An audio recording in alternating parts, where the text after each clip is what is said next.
Coucou tout le monde, coucou mes Frenchies. Alors dites-moi, quelle est l'intro que vous avez préférée? Car j'ai envie de me fixer là, ça y est. Coucou tout le monde, coucou mes Frenchies, hello mes Frenchies.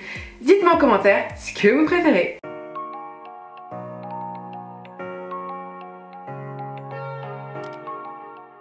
On se retrouve aujourd'hui pour une nouvelle vidéo après je ne sais pas combien de temps sans poster de vidéo.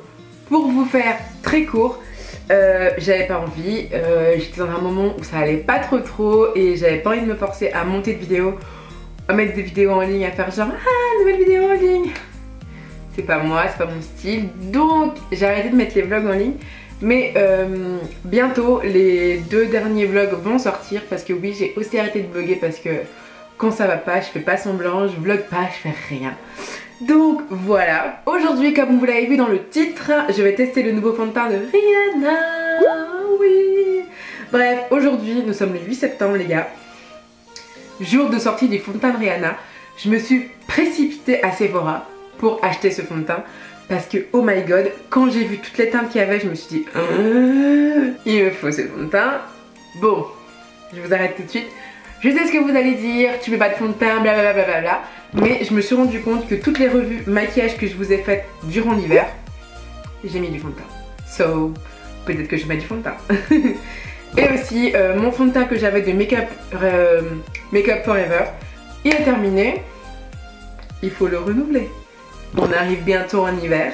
Il me faut un nouveau fond de teint. Voilà, toutes les bonnes excuses étaient réunies pour m'acheter ce nouveau fond de teint. Donc bon, aujourd'hui j'ai décidé de vous en parler. Je vais vous parler de la tenue, de la couvrance, de la texture, de l'odeur, bref, tout ce qu'il faut savoir sur ce fond de teint. Donc si cette revue vous intéresse, restez avec moi. Comme je vous ai dit tout à l'heure, je vais vraiment faire par catégorie. Je vais donner à chaque fois une note sur 10 et à la fin vous aurez la moyenne de ce que je pense de ce produit. Ça va être vraiment en toute sincérité, ce n'est pas un partenariat, non, Riri ne m'a pas offert ce petit fond de teint. J'ai été avec mes 2 petits pieds à Sephora en acheter, of course.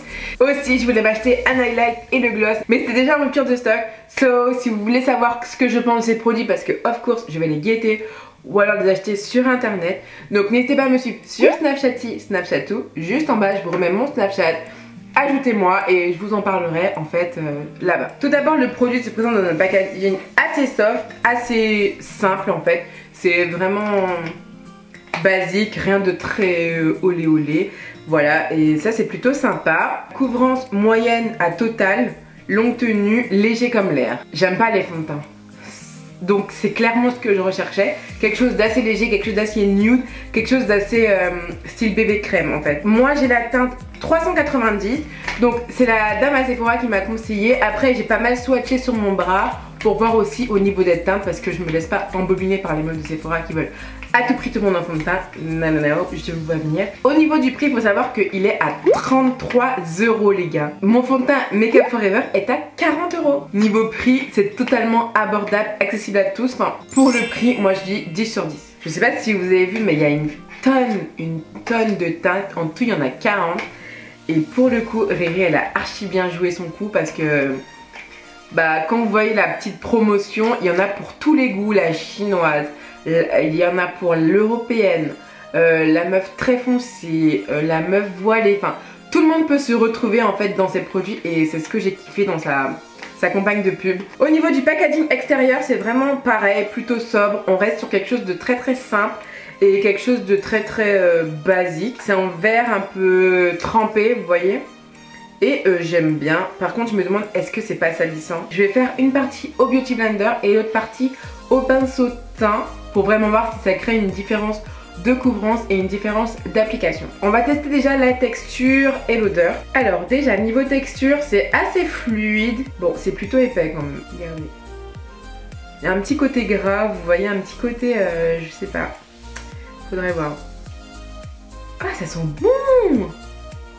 Ah ça sent vachement bon par contre. Ah c'est ce petit côté poudré là, j'adore. Pour l'odeur je mets 10 sur 10 et pour la texture je mets plus 7 sur 10. Donc là je vais mettre 2 pompes de fond de teint. Donc tout d'abord au Beauty Blender je vais faire la moitié de mon visage. Au niveau de la couleur ça va. Un ton doré en fait comme ce que j'ai l'habitude de prendre. Et franchement au niveau de la couvrance on est clairement sur du fluide, enfin c'est pas de la couvrance totale, C'est une couvrance plutôt moyenne et j'aime bien. Ici et là c'est la partie qui n'est pas faite, on voit clairement la différence. En tout cas c'est plutôt facile à appliquer et plutôt facile à estomper comme matière. Je vais faire l'autre partie au pinceau. Je m'arrête tout de suite, j'aime vraiment pas le pinceau. I'm so sorry, j'aime pas du tout. Je sais pas ce que vous en pensez mais je trouve que c'est pas mal du tout. Au niveau de l'application, ça reste vraiment très naturel, très fluide. Du coup, au niveau de la couvrance, c'est pas très couvrant, mais ça correspond cependant à ce que moi j'aime bien dans un fond de teint. Donc, je mettrai quand même 8 sur 10. Au niveau de l'application, c'est vrai que j'ai beaucoup kiffé l'appliquer au Beauty Blender. Mais au pinceau, j'ai pas du tout adoré. Pour l'application, je mets 7 sur 10. Au niveau de la tenue, n'hésitez pas à me suivre sur Snapchatou, vous en saurez plus. En tout cas, il faut savoir que là, quand je le touche en fait, c'est un fini un peu poudré. Je sens pas que j'ai de la matière, je sens pas que je suis en mode j'ai un masque, j'ai du plâtre. C'est exactement ce que j'étais dans le fond de teint et c'est bien pour ça d'ailleurs que je ne mets pas de fond de teint en général. Bon, je vais finir de me maquiller, tout ça et on se retrouve juste après. Et voilà un petit peu ce que ça donne une fois poudré, anti-cerné, maquillé, mascarisé, highlighterisé. Et si vous voulez une petite vidéo de mon make-up, n'hésitez pas à me le dire et n'hésitez pas à liker et à me laisser en commentaire si vous voulez que je fasse une petite vidéo de ce make-up-ci. Je donne à ce fond de teint la moyenne de 8 sur 10 parce que franchement je trouve qu'il en vaut le coup. Packaging, odeur, texture, couvrance, bref il est vraiment topissime. Et n'hésitez pas à me laisser en commentaire si vous aimez bien ce genre de revue parce que c'est vrai que c'est la première fois que j'en fais sur ma chaîne. Je vous laisse mon Instagram juste ici. Tada! Et n'hésitez pas à me suivre sur Instagram et Snapchat. C'est clairement les deux réseaux sociaux où je suis le plus active. Et j'espère que cette petite vidéo vous aura plu. Et si c'est le cas comme d'habitude, n'hésitez pas à liker la vidéo. Liker à fond la vidéo pour ce superbe fond de teint et pour la sublime Riri. Donc voilà, et je vous fais plein de bisous et je vous dis à la semaine prochaine pour une nouvelle vidéo. Bisous et à la semaine prochaine. Ciao!